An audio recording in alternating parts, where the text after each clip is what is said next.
Nous partons en Haïti avec vous, Katia Verdier. Bonsoir. Bonsoir. Vous êtes la ministre des Haïtiens vivant à l'étranger et cette diaspora, elle est très importante. 4 millions de personnes originaires d'Haïti dans le monde entier, notamment aux États-Unis. Ouais. Des élections se profilent. Elles ont été annulées. C'était en février, normalement, qu'il devait y avoir des élections. Maintenant, c'est en août. Et votre mission, à vous, c'est de convaincre la diaspora de voter. C'est la première fois ? C'est la première fois, c'est une grande première dans notre histoire. Bien entendu, dans notre Constitution de 1987, il a écrit clairement que la diaspora pourra voter. Maintenant, en Conseil des ministres, avec ce gouvernement que dirige le Premier ministre Didier Fils-Aimé, on a pris un décret en décembre 2025 qui définit les mécanismes dont la diaspora pourra utiliser pour faciliter les votes. Donc, c'est une grande première, comme vous l'avez dit tout à l'heure. Donc, je suis là pour mobiliser, pour sensibiliser, pour appeler à l'union. Vous faites toute la tournée des pays, notamment la France. Oui, je suis en France. Aussi, vous allez aller aux États-Unis? Oui, je dois aller aux États-Unis. Je suis en France parce que nous avons une grande communauté d'Haïtiens, de ressortissants haïtiens qui sont ici en France. Et je suis là également pour regarder avec les ambassades et consulats les mécanismes que nous allons utiliser pour faciliter nos citoyens haïtiens quand vont commencer les votes, pour qu'ils puissent venir voter. Mais c'est très court, parce qu'on rappelle, c'est en août prochain. Effectivement, il y a un calendrier qui a été mis sur pied par le Conseil électoral provisoire en Haïti.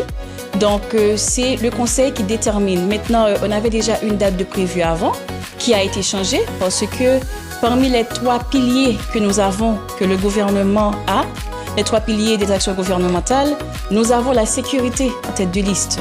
Oui, on va rappeler ce chiffre quand même qui a été publié cette semaine, plus de 5500 morts en 10 mois, à l'ONU qui s'en inquiète. Oui, effectivement, nous l'avons vu. Vous pensez que vous allez pouvoir maintenir ces élections? Parce que certaines figures, je pense à Lionel Trouillot, l'écrivain qui était sur votre plateau, à votre place, il est très sceptique, lui.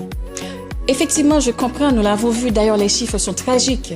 C'est pour ça que nous sommes en train de travailler d'arrache-pied vraiment pour voir comment est-ce qu'on peut rétablir l'ordre constitutionnel, permettre vraiment l'ordre institutionnel, si je peux le dire ainsi, permettre à ce que très prochainement, un Haïtien n'ait plus à fuir le territoire haïtien pour la violence que nous sommes en train de vivre. Donc je sais effectivement que c'est un défi que nous avons, un défi majeur que nous devons relever. Nous sommes là-dessus. Et ça va aussi permettre très bientôt à la diaspora haïtienne de pouvoir rentrer dans un pays stable, investir, participer dans le développement économique, social du pays et tout. Donc on est là-dessus, Vous êtes quand même optimiste. Je suis très optimiste. Et donc là, il faut qu'il se fasse connaître auprès des consulats, de votre ambassade pour pouvoir voter. Effectivement, alors c'est pas qu'ils doivent se faire connaître exactement, c'est plutôt se procurer de la carte d'identification nationale. C'est avec cette carte que nos ressortissants qui sont à l'étranger pourront voter. Par exemple, en France, nous savons aussi qu'il y a des Haïtiens d'origine qui sont nés ici en France. Eux-mêmes, qui ont leur acte de naissance, ils doivent faire une transcription et ensuite se procurer de la carte d'identification nationale. Donc, je suis dans la sensibilisation et aussi je suis dans une campagne communicationnelle qui va vraiment leur permettre de comprendre exactement quelles sont les normes, quelles sont les procédures à respecter. Alors justement, on a reçu il y a quelques semaines l'un des attaquants vedettes des Grenadiers, Haïti, qui est qualifié pour le Mondial 2026. Il s'agit de Dukan Snazo, qui a la double nationalité. Douche froide quand même de l'administration Trump, qui a décidé qu'il n'y aurait pas de supporters haïtiens. Haïti est interdit, en fait. Vous faites partie de ces pays qui sont interdits des États-Unis. Vous le regrettez? Qu'est-ce que vous faire? Effectivement, nous avons eu une rencontre autour de la participation d'Haïti à la Coupe du Monde, parce que nous sommes en train de vivre un moment historique. Haïti est en lumière aujourd'hui. Après 52 ans, aujourd'hui nous sommes là. Nous sommes présents de la Coupe du Monde.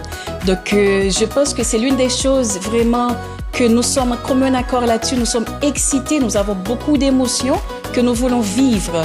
Maintenant, nous avons regardé quelles possibilités que nous allons quelle démarche que nous allons entamer pour permettre à ces Haïtiens, effectivement, qui veulent participer avec nous de voter.